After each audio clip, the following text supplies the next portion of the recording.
What's so key about the morning, I love to double down on anything where we can get twice as much for half the time. When we first wake in the morning and when we go to fall asleep at night, we're in this beautiful, programmable brain state where anything we do during that time, you get like double the effect of training the brain to see this as familiar.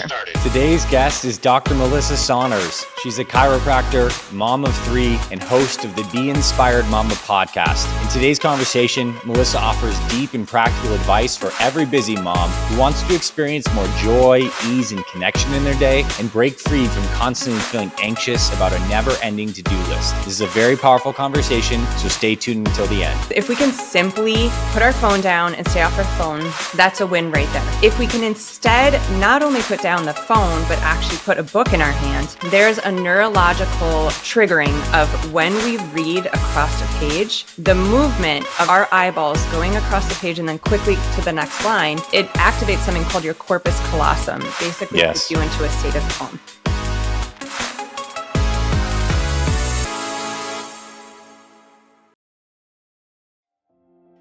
The new science is super clear. Mitochondria are essential for optimum health and longevity.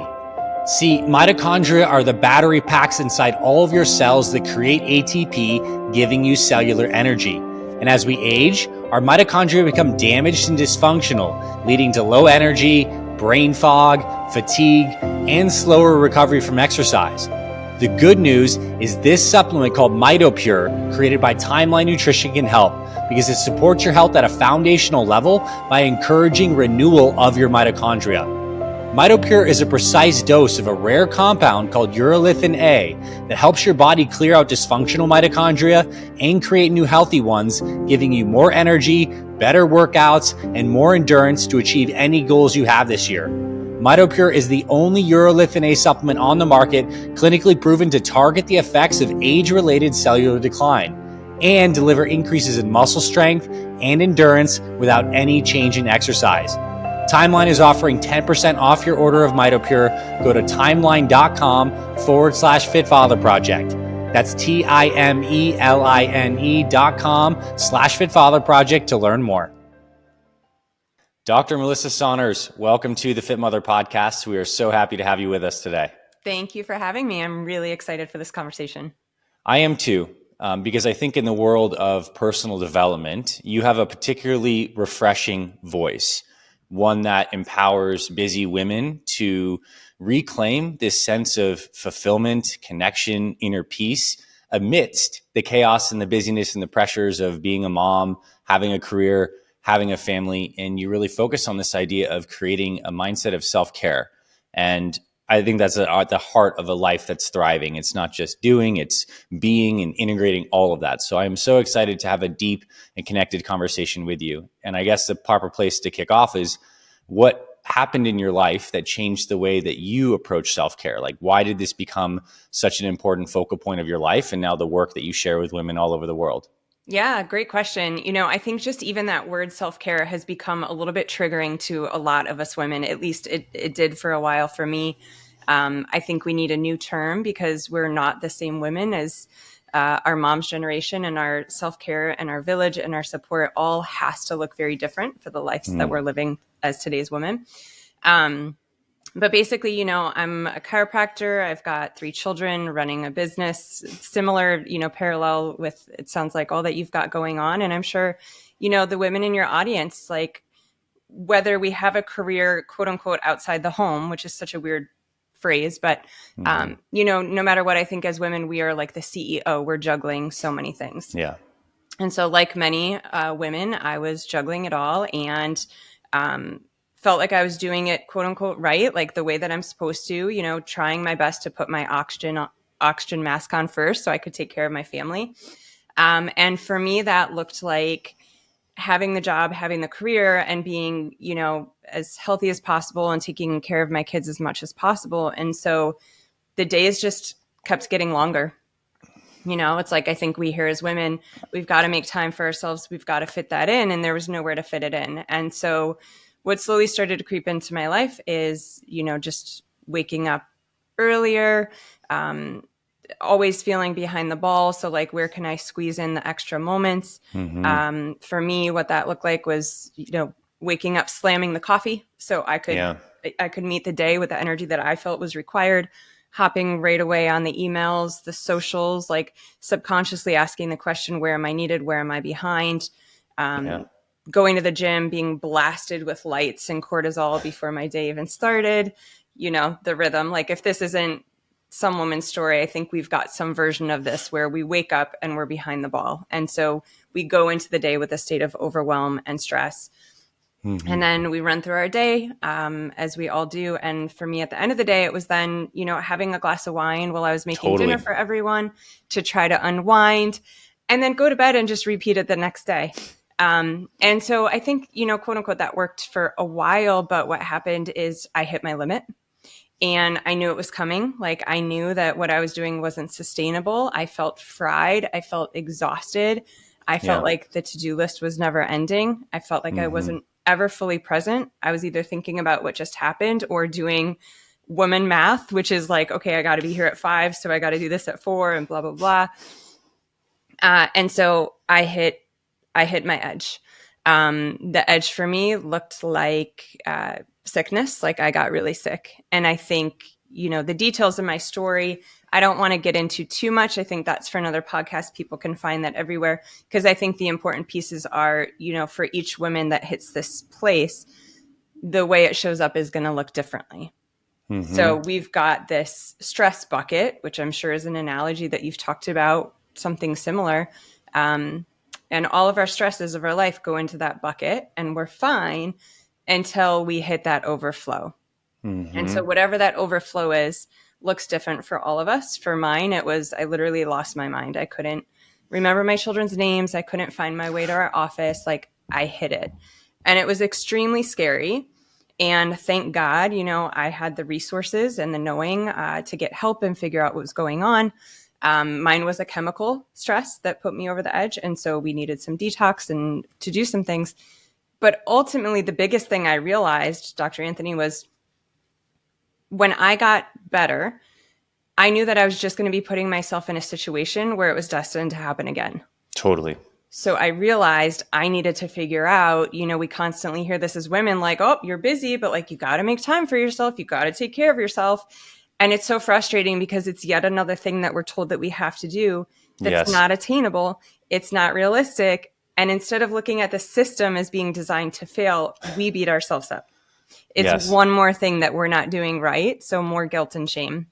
So I got to a place where I was like, I've got to figure out a different way. Yeah. It's so interesting. I think thinking about the fit mothers listening to this whole like need to do more, doing, that's so synonymous with being the CEO of a household, having all the pressures of culture that says that women should be a certain way and need to continue to look beautiful, be successful, be a great mom. I think that's at the basis of like a fitness journey too, because I think when someone's getting fit and healthy, it's like there's a to-do box of things. So I got to eat healthy food. I got to buy the groceries. I got to find time to work out. And there's always this low grade anxiety baked into this experience of always needing to do more, never having arrived, managing a lot of this bandwidth mentally that ultimately leads to the point of stress where you end up like binging or having wine, or eventually in your case, like the bucket gets so overfilled, you break down. So at the same time, we have our lives in the stuff to maintain. We do want to exercise. We do want to take care of our kids. So like, what's the new operating system that you discovered? And what are the simple ways that you now run your day that are making things still successful? The wheels and the gears of your life and your family are still turning, maybe even better than ever, but you feel more joyful. Like, how does someone make that transition to the new operating system? Yeah, great question. I really want to highlight this part for the busy women listening. Like, one, it really works. It truly does. And two, it's easier than anything I've ever tried to implement. It's no Cool. time, no money, which I feel like as women, we constantly are presented with the new system or way or gadget or thing, and it doesn't work. So I've literally started to change more from my outcome throughout the day being tied to my to-do list to Mm-hmm. simply reframing and switching my focus to how I want to be as I do it. And that sounds Mm-hmm. like so simple and so small. And I know we're going to get into this because it's such an important message for the women. And if we just kind of want to go a little bit zoomed out, I mean, as women, we are naturally, our power comes in our beingness. We've become over masculine in our doingness. And as I say that, like, please know, I am a doer. Like, I'm a busy Yeah. woman. I love to do all the things. Like, I pride myself in checking off the to-do list. And it's the marriage of both, you know, like Yes. the way it translates for me in this new path, this new paradigm of self-care that I think we all need as women today is I get to the end of the day and I feel satisfied. I go to pick up my kids from school and I'm like ready for them. Like, I'm present, I got it all done, and I'm there.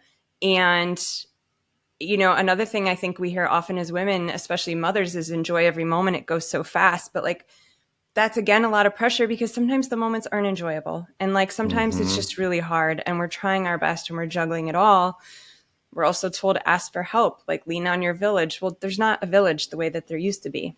You know, I grew up in the Midwest in a neighborhood, and I think a lot of us in this demographic, like we grew up playing outside and running around. Yeah. And now the kids today, it's like scheduled play dates, and Yeah. you don't go to your neighbors to borrow a cup of sugar. Like, it's just very different, but we're using these same phrases of how women are supposed to get through this phase of our life that just aren't realistic. So it seems like just recognizing the cultural shift that's happened, taking off some of the pressure of these expectations and the weight we put on ourselves, accepting, you know, all emotions are okay, even the overwhelmed ones, because they're a part of the experience and they're just revealing parts of our lives that might not be working as well as we'd like them to be. And that's okay. It's not everything Yeah. is only perfect in exactly how it is in the totality of it. How does someone find more presence and joy in the activities and shift from being this human doing back into being a human being? Yeah. Well, there's kind of a few pieces here. So let's dive through it one by one. So first, we've got to recognize that we as humans are going to crave what's familiar. So it's part of our survival mechanism. I mean, you know this as the Yeah. doctor that you are. Like, we literally will crave what's familiar. And so that can mean that if our lives feel chaotic, overwhelmed, and stressful, we will literally make conscious choices every day to stay stuck in that loop because it's what we Yeah. know. Yeah. And so what we first got to do is, I think, using words and literally identifying what is it that we want out of our day, our life, our year, whatever, you know. So start to, I think writing is like a very important part of this process, whether it's in a journal or a piece of paper, like describing how we currently feel throughout or at the end of our day, and then picking words for what we want to feel. Yeah. So, like, for example, I think a lot of the women in my community, it's things like anxious, stressed, chaotic, exhausted, overwhelmed, right? Totally. They want to feel more ease, fun, Yes. joy, lightness. And Yes. sometimes it's even hard for these women to write this down because it's like, yeah, I want it, but it's never going to happen. Right. But it can. And so, you know, what we've got to do is we've got to start to make these states and these feelings familiar. And the way that we do that is by practicing them.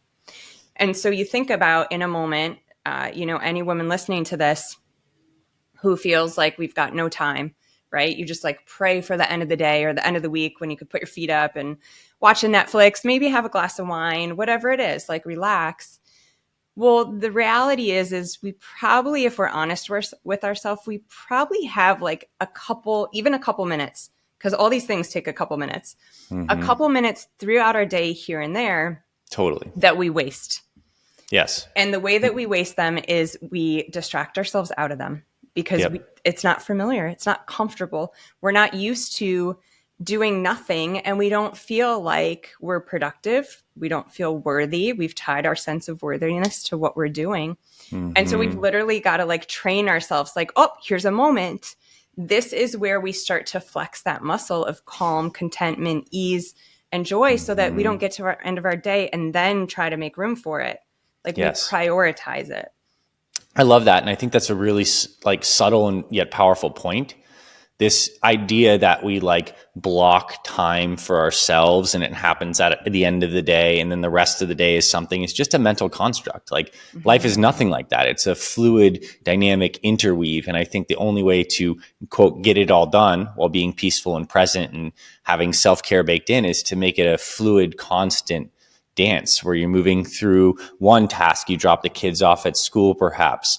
Then you have a couple moments in the car to take some deep breaths, read a book for 5 minutes or listen to something that's really uplifting. And then you move on to the next thing. It just becomes like a more joyful flow, because ultimately, if we don't do that, we're just kind of penting up these things that we want to do, or self-care that feels like it's neglected. And then we feel like we're not loving ourselves. And then all this resentment builds up. So we're kind of like purging that by weaving it in. And I know for you, it all starts with a proper morning routine, because this is like sacred time that you can set the tone for the day, as opposed to being reactive with, phones and other things. You have a very proactive start to the day, and your whole family does it too. So I'd love to hear about that, because I do think, practically speaking, this morning routine concept that you have so nailed down is one of the great traction points for people to start with this. Yeah, great. So again, like 5 minutes, 2 minutes, ladies. It doesn't have to be crazy. I think in the world of like bioharmonizing, biohacking, at least for me, I see these things online and I'm like, yeah, that's not a realistic 1 hour morning of gratitude, sun gazing, journaling. Like I've got 3 kids. I got to get to school. We leave the Yeah. house before the sun's up. Like I'm doing my Yeah. best. So Totally.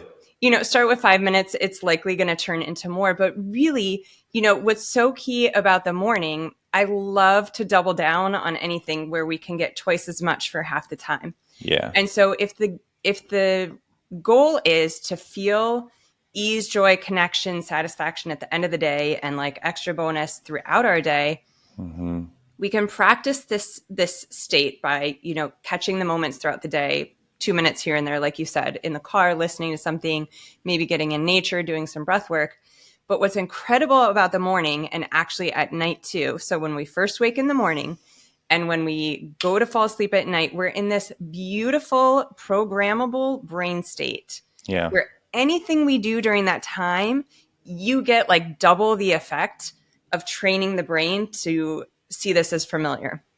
So what does that Mm-hmm. mean? That means if we normally wake up and we rush into emails and socials, whatever, anything on our phone, essentially, Yeah. we get out of this beautiful dreamlike trance state.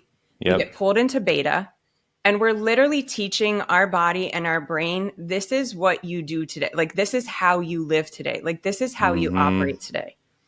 We Yes. From that place, it becomes way harder to find those pockets later and actually enjoy them.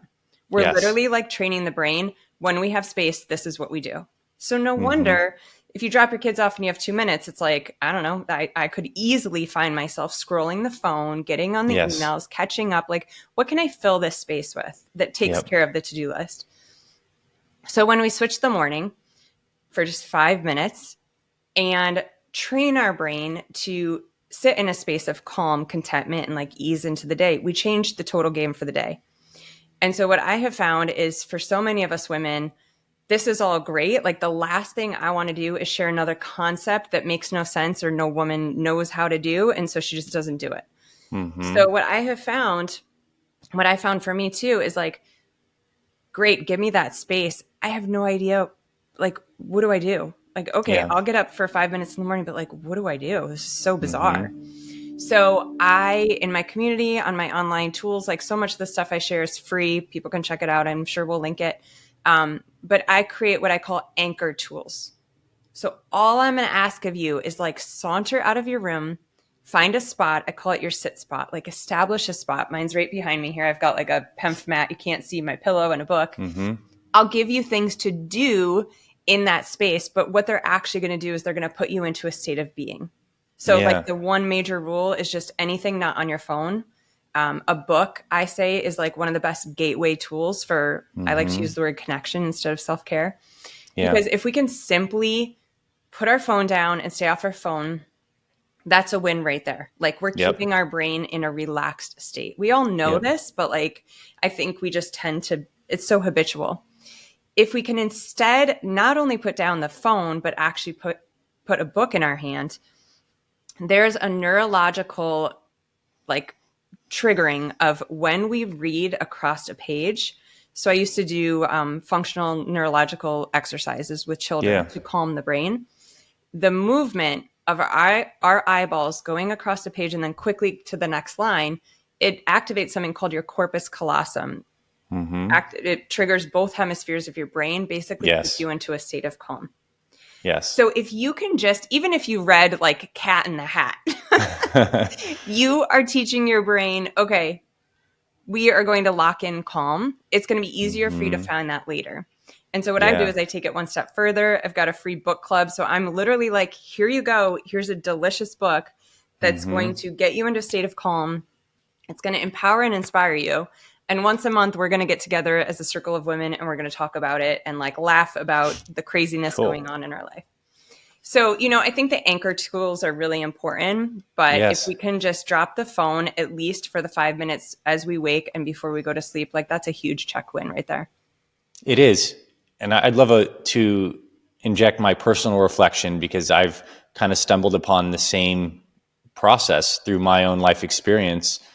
Is getting up, I also value and prize deeply the sacred brainwave state, the slower brainwaves, theta waves, alpha waves, where you're creative, still in a dreamlike state. It's a perfect time to just feel and breathe and stay in that state, which that state is destroyed by very bright lights, by stuff that's, pulling us into normal operation like the phone, as you said. So I keep my blue blocking glasses on. I have some very dark red ones that keep it very dark in the morning for like the first 30 minutes when I'm meditating or laying on my PEMF mat as well, and just taking a little bit of time and space. I love what you do, though, is you create that actual anchor space in your house, like a place that you actually physically go to, which I think is so powerful from a habit perspective, because it's like your little sacred zone that you anchor into every day that is also the place where you get nourished by great books and maybe by your kids and your family around. So that's wonderful. And Thank again, you. that could take literally 3 minutes, 5 minutes. It doesn't matter. It's just the fact that it's done is training that pattern that normally is reactive to be much more present and connected in your body, in intentional living. And then that's going to echo out. And it not going to mean every day is going to be perfect, but I imagine if you do this more and more, it kind of cleanses you more and more over time. And then the days feel more present, connected, and joyful. Yeah, I mean, what starts to happen over time is, rather than chaos, stress, and overwhelm becoming our like homeostatic state, not that that's what it's supposed to be, but I think that's become so many of our norms. What starts to become the norm is, balance, joy, and ease. And so, of course, life happens. Like this morning, I had one of those mornings. We're running late. My husband's actually out of the country.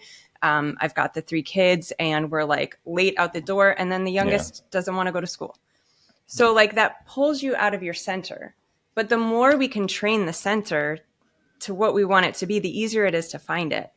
Yes. And just to go back on the morning spot and how impactful that is, as a mom for a while, when I knew there was a problem in what I was doing, I knew I needed to change up like how my day started. My first roadblock was, well, what about the kids?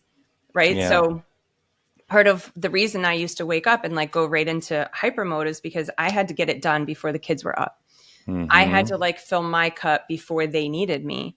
Well, what was really interesting is, we role model for our kids and they watch what we do.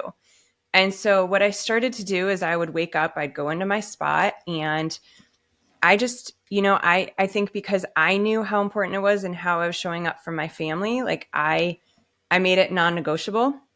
And my kids not only followed suit, they love it too.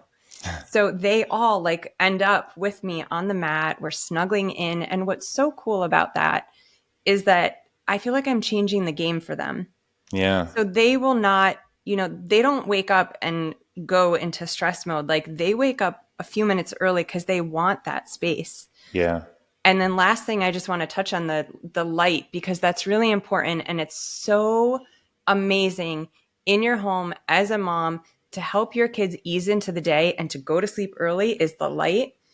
And so what I've actually done in our home is we've got some of the great therapeutic red lights, right? Love them.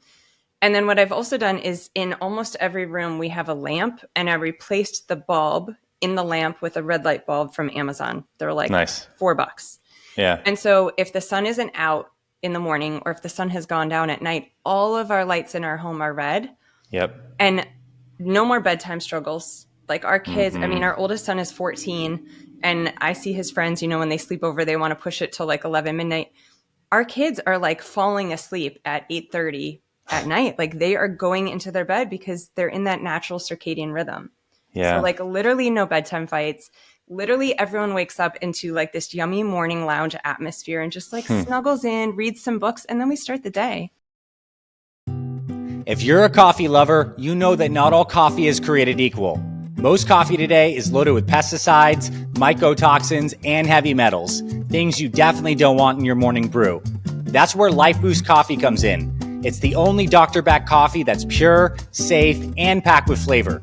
Life Boost Coffee Trust Pure process screens for over 450 toxins, so you're getting a clean, low acid coffee that's gentle on your stomach. Their beans are USDA certified organic, single origin, and grown without pesticides at high altitudes, meaning more antioxidants and a rich, smooth taste. Life Boost also offers a decaf option made with the Swiss water method, so you can enjoy a pure chemical-free decaf that's just as delicious as the original. What really sets Life Boost apart? It's doctor crafted, trusted by health professionals, and delivers on flavor without the bitterness or acidity found in other coffees. You'll taste and feel the difference with every sip. Visit lifeboostcoffee.com/fitfamily and use code FITFAMILY10 for 10% off your order. That's lifeboostcoffee.com/fitfamily with code FITFAMILY10 for a healthier coffee experience. Decaf included. I promise you'll absolutely love it. That's powerful. I mean, obviously the practical tip about, getting the circadian lights as simple as the specific lamp that has the red light. I mean, that's super actionable. Someone could literally go and buy something on Amazon while listening to this and make Right. that swap.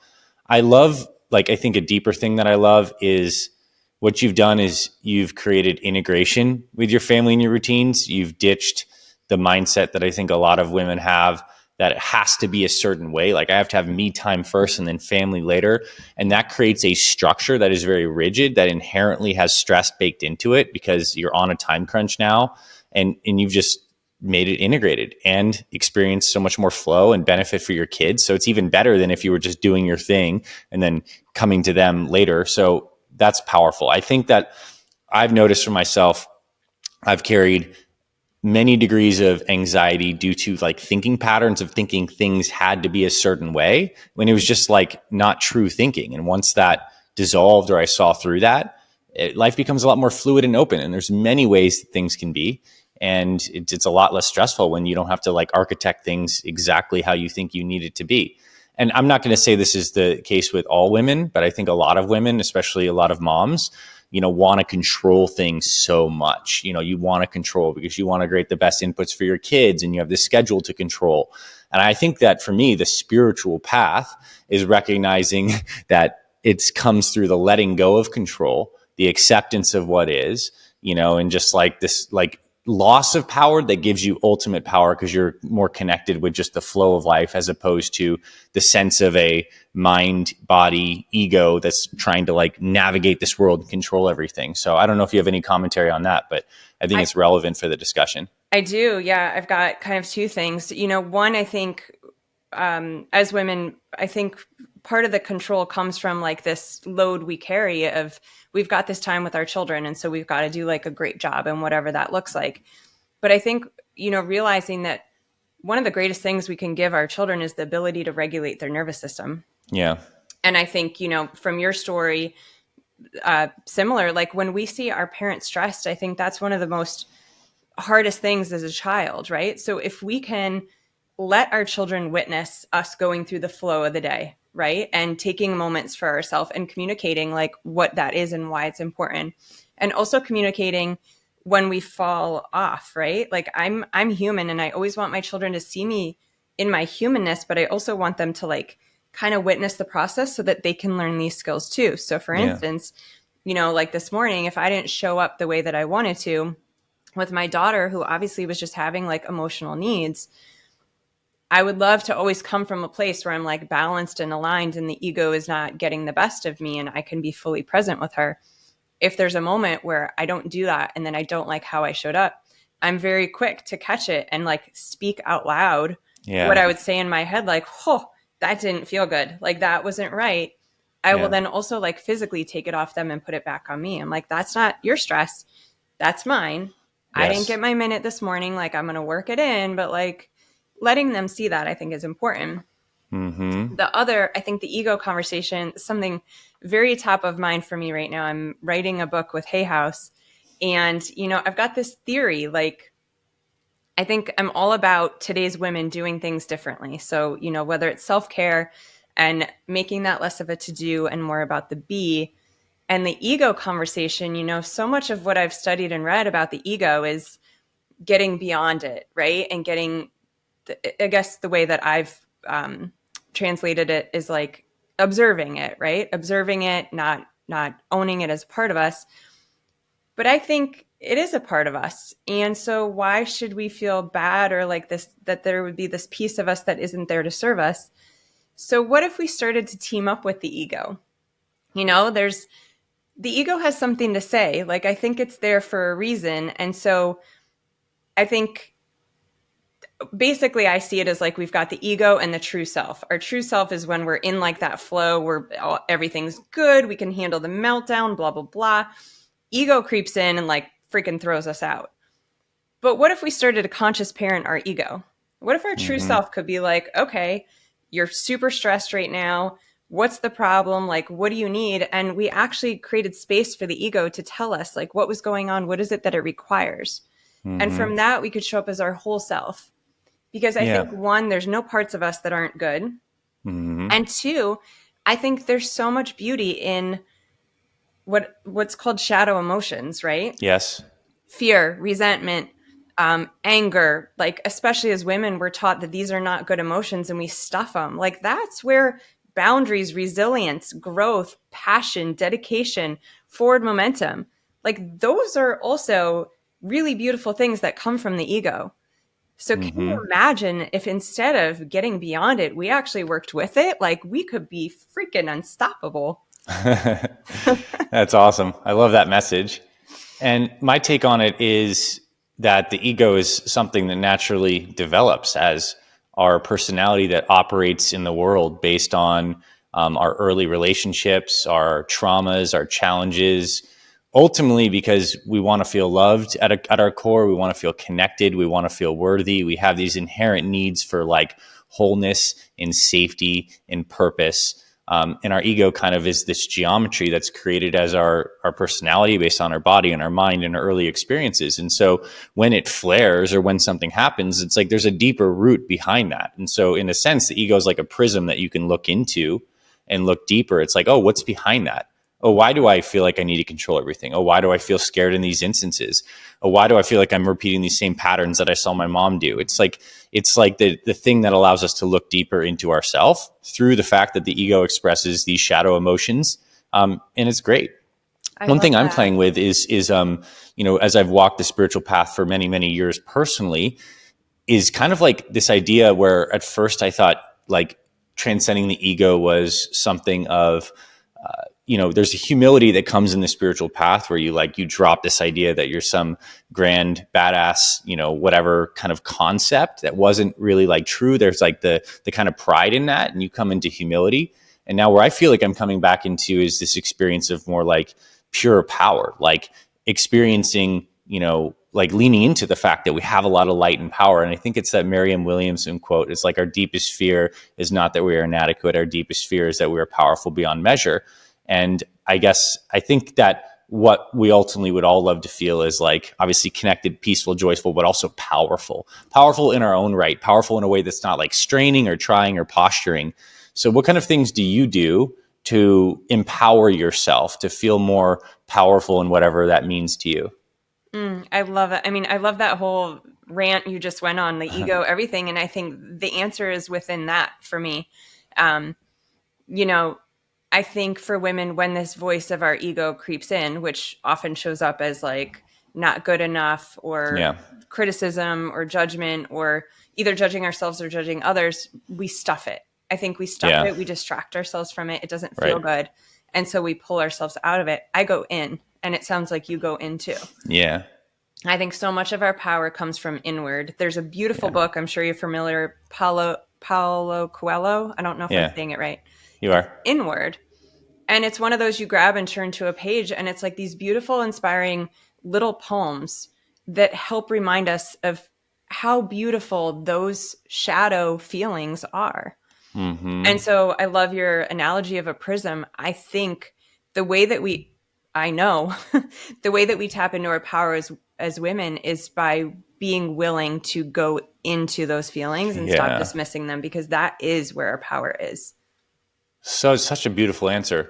And I also think that kind of dovetails into why you and I are spending so much time cultivating community, because at one level, you go into it personally, like to Mhm. investigate that yourself. And then real power also comes when you can be vulnerable enough to actually share that. Yeah, And then also see that the same things that you're going through are mirrored in the other person's prism.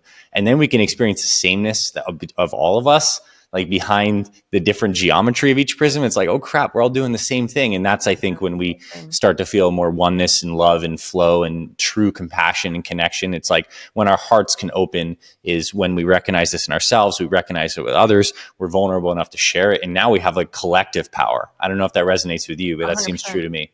100%. And I think, when we can show up from that place, which I think we could spend a minute on, because that can be a scary place for women to go, but Mm-hmm. your community shows up for you. And Yeah. I think that's so key as women, just going back to, we constantly hear ask for help. It takes a village. Like, where are they? They will, whether you call it universe, quantum, God, source, whatever it is, the Yeah. invisible force, like your community finds you because you're now resonating on an energetic level that's pulling these people in. We all have these dark shadow emotions. Yeah. And when we can approach life from our whole authentic, vulnerable self, people find us. Like, that's an open, powerful place to come from. And people are magnetically attracted to that. I totally agree. And I also am like thinking the contrast of like we have this fast-paced, technologically driven society that has a lot of distraction mechanisms and stuff that's not Yeah. serving us. At the same time, now we have like the ability to have online community with resonant people that can totally fill us up. So it's like it's like such a double-edged sword. We have one side that can totally nourish us and charge us up, and another side that can distract us and add to anxiety. So I think a big part of power, I guess, would be like discernment in how you operate with the tools and distractions of today's modern culture. So I guess this is a little segue, but I'm curious, how do you navigate your habits with your phone Mm-hmm. to while still being active and doing, modern lifestyle and business and family and staying connected with people? What's the deal with that? Yeah, I think it's a great question, because the reality is it's part of our life, right? And so we all use it. Clearly, we're all on it. So how do we boundary Mm-hmm. it? I won't go on first thing in the morning, and so Yeah. I've got a boundary in the morning that's really important for me. I don't go on at night as well. Like, those are just very, very sacred times for me. So I plug it somewhere in the kitchen. It's gone. Nice. Um, I do love social media. I love it for connection purposes. Mm-hmm. I typically do a quick check-in before I go on anything, whether it's email, social media, or otherwise. Like, why am I doing this? Because a Why am I lot of doing this? times I'll find I'm just doing it because it's like something to do. Yeah. So I'll know, like, if I get to the place, I don't know if you've ever hit this place or if other women listening, if I'm checking my phone at the red lights, like, I'm due for a detox. Yeah. And so I 100%. typically like to do like a Sunday once a week. It's not realistic for me to not be on my phone. We live in a very busy community. Our children are very busy. So there's always text messages, meetups Mm-hmm. and stuff I want them to be a part of. But I typically will choose at least like half of a day, if not a full day, where I try to go off socials and emails. Mm-hmm. So that's important for me. And it's always like really, really welcome. Yeah. It's helpful. I don't like being on my screens when my children are with me. Like, for me, it's like a Mm-hmm. gut. I don't know. I don't like it. So I try to get as much of that as possible done before they're home. Yeah. I don't go on it if I wake up in the middle of the night. Like, it's a hard no. If anything, I'll do like meditation or I'll read a book. Yeah. Those are my main ones. But I think really for me, the big one, Anthony, is like doing the check in before I go on. Am I doing this Yeah. because it's just habitual and I'm pulled to it? Or what's my intention here? And like, what's my timeline? Dang. I mean, that's just like that there is so life changing. I think we can apply that whole getting present and asking like why, like what is the deeper feeling behind this impulse? We could do that with food cravings. We Yeah. could do that with, an angry or mean word that we might want to say to somebody. Like dude, that would change your whole life. Yeah. There's like an interesting I don't know if people can put comments and stuff in this format, but a lot of times when I habitually go to the phone and I like do that check-in, like if I'm like, what am I doing this for? I'll answer myself with who needs me? Like I'm Hmm. literally subconsciously trying to find who needs me. Yeah. And in that moment, my reframe, what I say now is, well, I do. And so then I'll put the Ah. phone down and I mean, it's like the nothingness, right? So I'm at a red light, like Yes. just scooping around.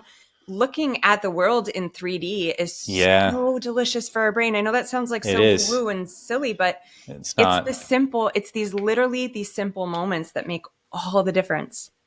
I totally agree. And I think you can even notice this the more you do that and just become present and intentionally flex your muscle of doing nothing, Hmm. like actually taking the car ride if you're by yourself and don't listen to a podcast, don't listen to music, Right, don't check your phone, just right. like be in your body and do the thing. Or if you're out in public, it's amazing sometimes. It seems like most people are just so glued. You could be like the only person looking up and surveying the landscape. And it's Yeah, like, wow, am I the only one that's really awake right now? yeah. And the answer is a lot of people are waking up because the other direction of staying asleep just comes down to more stress, more anxiety, and ultimately that's going to come with suffering that course corrects into this kind of conversation that we're talking about here. Hmm. I love this. This is about like really about boundaries with self. What kind of boundaries do you hold with like relationships and others? Like, what other ways do you flex boundaries in the realm of self care slash connection? Yeah, that's been a big one for me. I mean, I would say I've been like an empath most of my life. So, part of when I was assessing like once I got better, how I could not get myself in that same situation, I started to realize how much I was showing up for everybody else, obviously, right? But Mm-hmm. like when I really boiled that down and started to ask questions like it was really just tuning into myself. So if I got invited to a social event, I'm social, but I'm like very much an introvert. I started to realize Mm-hmm. like I don't like to go out at night. I like to be home at night. I'm like a family kind of girl. And so I realized how many events I was saying yes to that I didn't want to be at. And so what I Yeah. would do is when I would go to these events and I would feel like internal and quiet, I would drink to be able to show up the way that I felt the room needed me to. And I'm not talking Right. about like raging alcoholic by any means, like one or two beverages, but I wasn't doing it because I wanted. I was doing it to create a state change that I felt like the Yeah. room needed. Yeah. So I often now will just do a check in with myself before I say yes. Like if it's not a hell yes, then it's probably a Mm-hmm. no. For me, like boundaries, I came up with the acronym NO standing for nourish oneself. Yeah. Like if I can say no and instead of that thing I can either nourish myself or be with my family, that's going to win. That took a Yeah. while for me. It's like easier said than done because what starts to happen is we start to feel like we're letting people down, right? We start to feel like our friends going to still want to be our friends if we're not showing up. But I started to realize for me, again, because I hit that point of sickness, which I'm thankful for Mm-hmm. sure. Um, if they weren't going to be my friends because I wasn't living by these standards that weren't working for me anymore, then they weren't my true friends anyway. Totally. And so a lot of the women that gravitate towards my communities are the cycle breakers and the women that have outgrown their friendship circle. Yeah. Which is a total part of life. Even accepting that, I think it's like can be hard. But yes, we change in our growth trajectory, and that means certain people are no longer resonant. And boundaries are a good filtering mechanism for that. And the Absolutely. people that really love you will understand, and especially if you explain why. Like if Yeah, you explain, I really, this I need some me time to recharge my battery and XYZ. The people who love you will understand, and also it gives you more bandwidth because I think we have the ability to fill our time with so many people that may not be the main people we need to connect with. And having kids certainly teaches you that, right? You want to lean in and give so much love to them. Um, absolutely. next question, kind of towards the end of this, I want to talk about the power of books because I know this is a huge part of your life. Back to what you shared with your morning routine, starting your day with books, obviously running the book club, you've been super nourished by books in your life. So please talk about the power of books. And I'd also love you to include some plugs for some amazing books that you've read in the last year that you would suggest people pick up after listening to this. Yeah. Oh, I love books. I didn't feel like I was someone that had time to read books as a busy mom, as a busy woman. I mean, literally like 2 pages a day. Like we can all get Mm-hmm. in 2 pages a day. And it's amazing what we can get done if a book is in our purse or with us at all times, like carpool line or just one quick segue. I was stuck at the DMV and craziest experience. I mean, I ended up being there for literally 10 hours. Oh, Like their wow. computer shut down and oh, it was horrible. But I had a book with me. And it was like I was a dinosaur that nobody had ever met before because people were like, "Oh my god, you have a real book!" Like I Yeah. was so happy to be sitting there. I literally read a book from cover to cover, which And was that's a gift. That's amazing. probably a book you wouldn't have had time to read. That's how you turn like a frustration into a gift because you had this Yes. tool of a book that's nourishing. It's exactly what it does, Anthony. So Yeah. like in car pickup line or if whatever, I've got my book. Like it's such a Yeah. beautiful thing. So books to me are a gateway tool for connection. Like again, it's a win if we don't pick up our phone a couple times throughout the day, right? I still use my phone, I'm still on it, I'm still on socials, all the things, but instead pick up a book. Um, Mm-hmm. again, just what we talked about with what it does for the brain. And then it expands our viewpoints, right? So, especially Mm-hmm. for reading these, I always shop from what do they call it? Self help. I want to rename it to literature of possibility That's cool. because you think about, I mean, I've seen these things on social. Like, if you could read these 12 books this year, how would your life change? Right. And it's like Yeah. Atomic Habits and um, whatever, all these great books. Like, we can read a book a month if you can read 5 pages a day. Those are Yeah. typically the lengths of books that I suggest in the book club. They're life changing because even if you pick up one thing from the book and integrate it, Right. it's so powerful. I feel like too, as women, we can feel really lonely and isolated, even though we're surrounded by people. And for me, I never feel that way if I've got a great book. Like it's something, Mm-hmm. it's an anchor tool. Yeah. It gets me on the couch for those 2 minutes that I'm craving of nourishment and putting my feet up. Yeah. Because it's connection. It's connection with the author and the intimate, important ideas that they took the time to create a book. I know now with you writing a book, it probably means even more to you, the process of creation. It's connection with how what you read spurs thinking and feeling in yourself. So it's like self-exploration through ideas and it's inherently reflective. You read an idea and you're thinking like, oh, how does this apply? Or do I do Yeah. this? Do I not do this? So, It so brings us, beautiful. yeah, it brings us back to our imagination and Yeah. daydreaming. I love those states. I think whenever I've seen my kids like daydreaming out the car window, I'm like, oh my gosh, I feel like the best mom ever. Because accessing that part of our brain, Yeah. right? Like Yeah. think about the books you've read versus the movie you've seen. If you've seen the same, like the book is just so It's much more richer. expansive because you create Yeah. the picture in your mind. Awesome. Well, please tell us about your online community, your book club, and ways that people can connect with you after this conversation if they felt very inspired, they love your vibe, and they want to know more about what you're doing. Sure, yeah. And then I'll mention some of my favorite books too I've read. Please. So my main website is drmelissasonners.com. Maybe we'll link it in here in case We spelling totally is will. Show confusing. notes Okay. if anyone's checking this out, YouTube, there'll be links in the description, all that Perfect. stuff. Yep. So in that, there's a resources section, lots of fun freebies in there. I've got like a journaling webinar and framework for the busy woman who maybe wants to journal but doesn't know how. I literally walk you through Mm-hmm. that with prompts. It's a really powerful process because you start to see these patterns of the negative voice in your head. And then you can start to tap into like, what is the powerful aspect of that? What are the boundaries that I need, right?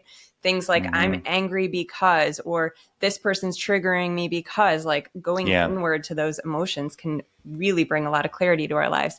I've got something in there called the connection code. So, okay, you've got these 2 minutes here and there. You don't know what to do with them.